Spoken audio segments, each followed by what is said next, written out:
Don't let an engine starve for grease. Never let that be the problem. Always have an excess of grease. Copious amounts of grease.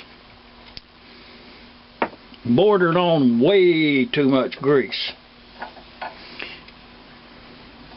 Oh yeah. And I will get up inside the housing yonder. Let's just do it now. An acid brush, and you want to grease, or you want that gear in there to have enough grease on it to where if it never was greased again, it would have enough. You can't get too much grease on a cam gear. I am going to go up inside there and grease her some more. That looks pretty good right there. That's not near enough. Believe me, that's not near enough.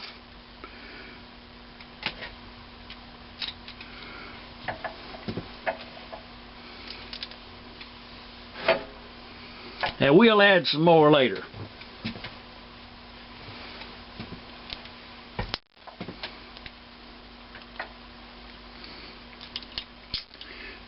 Actually, those two right there belongs over there.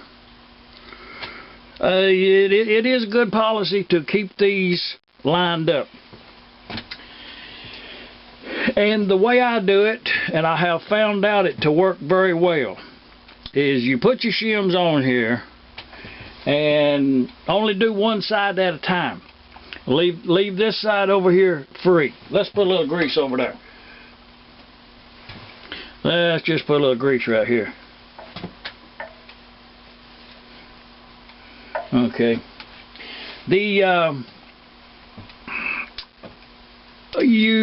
What we'll do, well, let's just do it. On these McCormick-Deering M's, I have assembled enough of them to, I know that I will have some oil seepage where these two plates, where these two mating surfaces goes together. There will be some oil seepage there. And right down here in the corner, right down here, there's a gap. When you get all that lined up, there's a gap right there. And it'll seep oil out there. Okay, I do not want that oil to seep out. So, and off camera, I did figure out how many shims I needed here just to save a little time. So what I'm going to do is I'm going to put a lot. You see about how much I got there of that Permatex? I'm going to put that right in there. This is the put that right in that gap right there. And this will set up, and the crankcase pressure will not be enough to where that this leaks oil. No gasket goes here.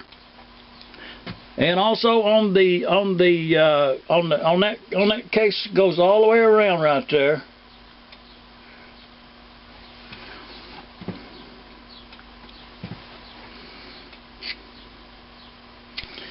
It's quite a bit of difference in this mating surface on some engines, so you do want this to be kind of thick, but not wasteful.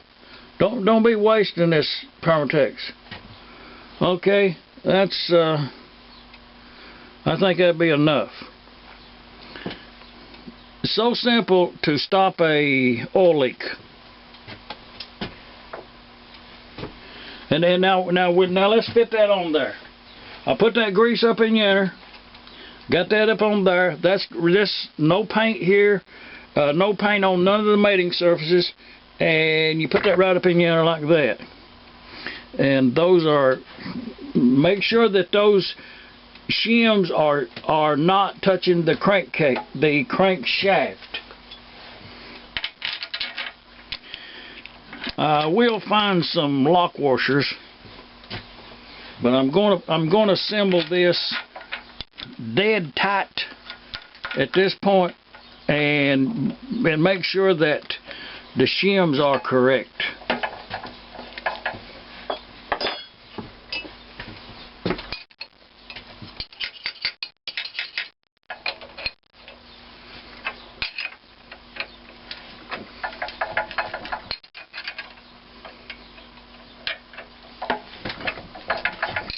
Tighten it up tight.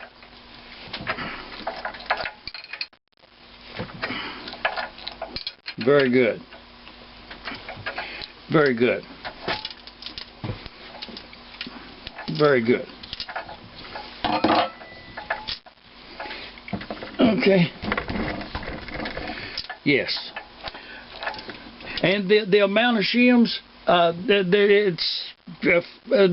that's the reason I did it like this right here, is there is just no reason for me to quote you how many shims I used here, because it'll be different on every one. And that's the reason that you can emery the part of the crankshaft where this Babbitt bearing is. You can emery, or you can work that smaller and just take a shim out, as long as it's not too small that the bearing would be wore too wide this way. But that feels really, really good. Really good. If you could feel it, you would agree, I'm sure. And I did get a little ooze out right there.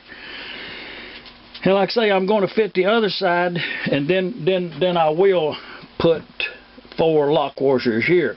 And that's another thing. That's another part as to maybe different gear models or something.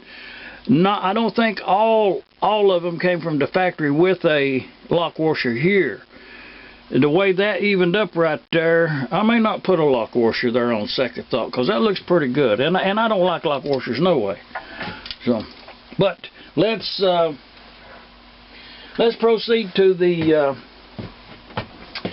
other side. And now I know that side over there. I know this side right here feels really good. I like that.